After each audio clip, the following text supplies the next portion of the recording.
back on Inside Tennessee with Dr. Fox. John? Dr. Fox, you touched on this a few minutes ago, but I want to reiterate it because there are some folks watching us at home who loved the August, September, October no grocery tax. They loved it in the state of Tennessee. There are Democrats who are vowing to bring this up again and get rid of the grocery tax next year when the legislature reconvenes. I'm curious about a couple things. As an economist, you think that's a good idea? Politically, it would be a hard hill to climb. You think it's a good idea? And I wonder if you sit and look at the legislature and think, you boys are starting to spend a little too much. Be careful. So I actually think it's best to put the sales tax on food. You know, one of the things I often joke about is people think we should tax everything but what they buy. And, you know, that it seems counterintuitive, doesn't it? And if we can keep the tax base really broad and keep the rates a little bit lower, we all win from that kind of environment. If we did take the sales tax off of groceries, you know, qualitatively, we'd need to raise the rate 1% or something like that. And so we'd be sitting there with this rate over 10% in most of Tennessee.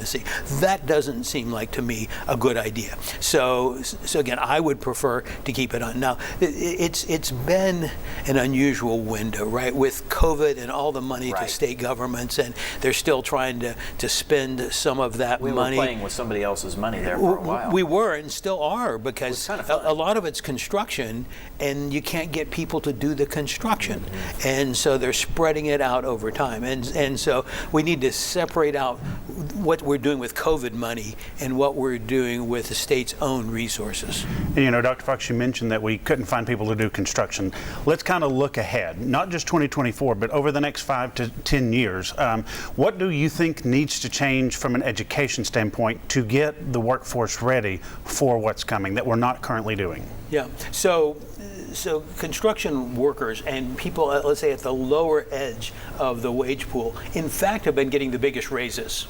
And that's really where we have the biggest shortage of workers at this point in time. You know, if you think about it again, what's happening is the baby boomers, as they retire, they're not as educated as today's 22 to 25-year-olds. So we're upskilling the labor force simply by having, you know, the older people retire.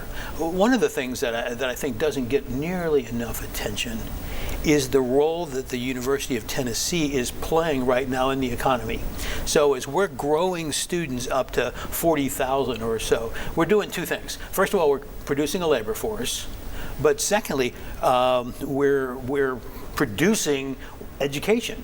And, you know, we're hiring a lot of new people to do this, and we're building new dorms, and you know, just go through the list. This is really stimulating the economy in the Knoxville area. So if you look at employment growth across cities, the fastest growth is Nashville. I don't think anybody's surprised by that. Second fastest is Knoxville. And in fact, last year, Knoxville was faster than Nashville.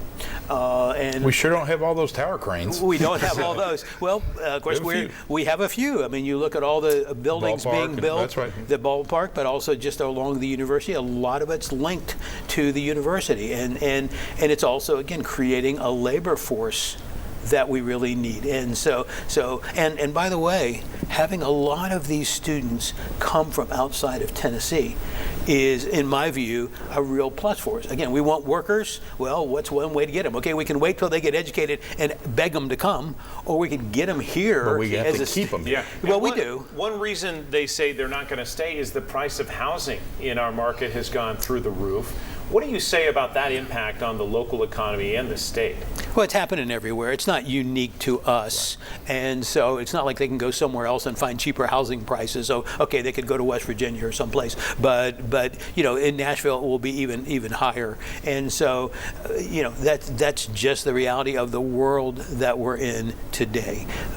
So, Dr. Fox, you mentioned, we just barely touched on immigration. And we've seen, of course, over the last 8 years, both administrations or both parties, immigration be a focus, and there's a lot less immigration labor that's here in the market. And when you talk about construction, agriculture, Has that had a genuine effect in being able to produce on that end of the labor force? It has had an effect, and again, it's something I think we need it better organized. So I'm not saying we're doing it well, Right. but we need the workers that come in. And let me say again, it's not that we just need to get a bunch of physicists to come in. A lot of our need is in construction. Right. We need someone to carry the blocks to build the physics buildings. Exactly, and Yes. supply chain management and so forth, and in the supply chain itself. And so we need a lot of workers who are at the lower edge of the skills, and the wages are rising for these kind of folks because there's such a shortage and so much demand in those areas. You touched on it before. We only have about a minute left, but if you look ahead at the economy in 2024,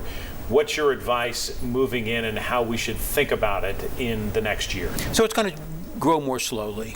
We're simply running out of enough workers to grow as fast as we have, and so I expect to see us growing more slowly. We also had some kind of unique things, inventories built up and so forth in the last several quarters, and so we were growing faster than what economists think of as the potential, what you could grow at the long term, and so we'll probably grow half as fast next year, but still it will be pretty good growth. And of course, some of this is going to depend on what the Fed chooses to do, as it wants inflation down at 2%, and while we've seen some great progress, we're nowhere near 2%. Dr. Fox, always appreciate your perspective. We appreciate you watching this morning. Have a great rest of your Sunday morning.